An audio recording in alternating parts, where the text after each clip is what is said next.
Ms. Hogan, based on your time at Facebook, do you think Facebook is telling the truth?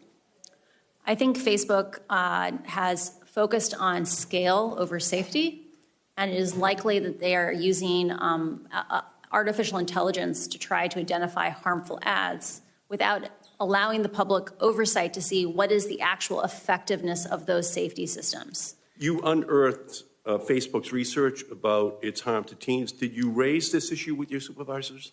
I did not work directly on anything involving teen mental health. This research is freely available to anyone in the company. Ms.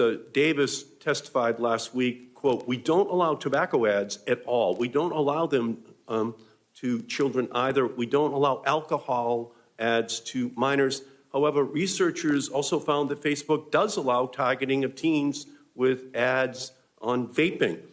Ms. Hogan, based on your time at Facebook, do you think Facebook is telling the truth? I do not have context on that issue. I assume that if they are using artificial intelligence to catch those vape ads, unquestionably ads are making its way through. Okay. So from my perspective, listening to you and your incredibly courageous revelations time and time again, Facebook says one thing and does another.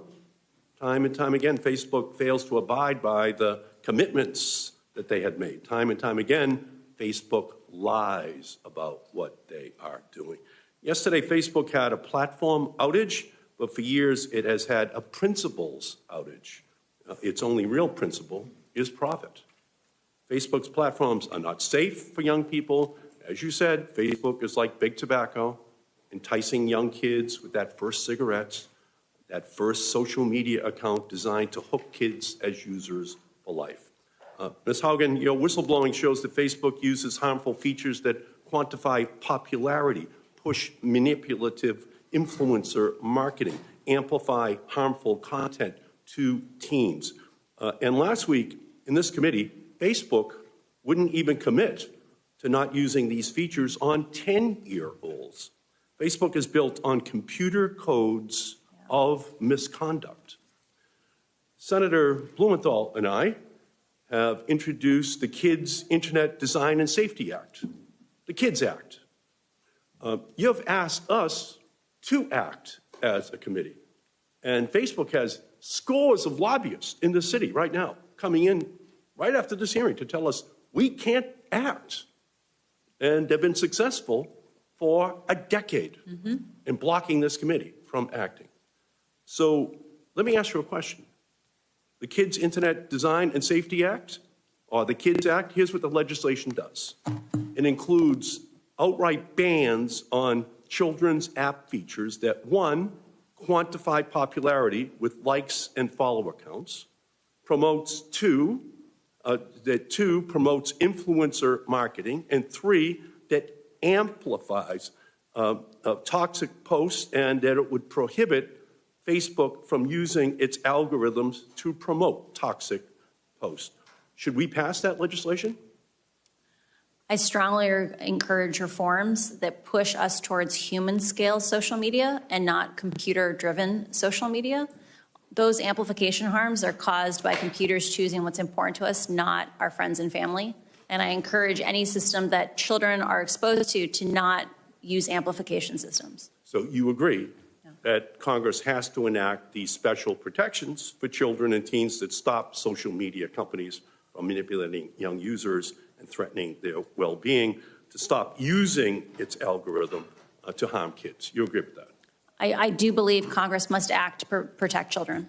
And children and teens also need a privacy online Bill of Rights. I'm the author of the Children's Online Privacy Protection Act of 1998. But it's only for kids under 13 because the industry stopped me from making it age 16 in 1998 because it was already their business model. But we need to update that law for the 21st century. Tell me if this should pass. One, create an online eraser button so that young users can tell websites to delete the data they've collected about them. Two, give young teens under the age of 16 and their parents control of their information. And three, ban targeted ads to children. I support all those actions. Thank you. And finally, I've also introduced the Algorithmic Justice and Online Platform Transparency Act, which would, one, open the hood on Facebook and big tech's algorithms so we know how Facebook is using our data to decide what content we see, and two, ban discriminatory algorithms that harm vulnerable populations online, like showing employment and housing ads to white people, but not to black people in our country. Should Congress pass that bill? Algorithmic bias issues are a major issue for our democracy.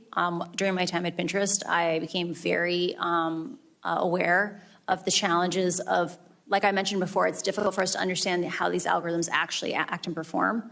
Facebook is aware of complaints today by people like African Americans saying that Reels doesn't give African Americans the same distribution as white people. And until we have transparency and our ability to confirm ourselves that Facebook's marketing messages are true, we will not have a system that is compatible with democracy. So, I thank Senator Lee. I agree with you and your line of questions.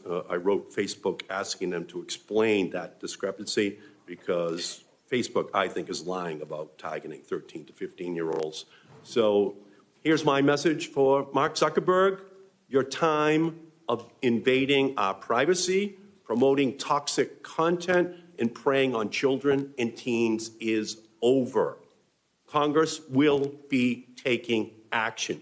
You can work with us or not work with us, but we will not allow your company to harm our children and our families and our democracy any longer. Thank you, Ms. Hogan. We will act.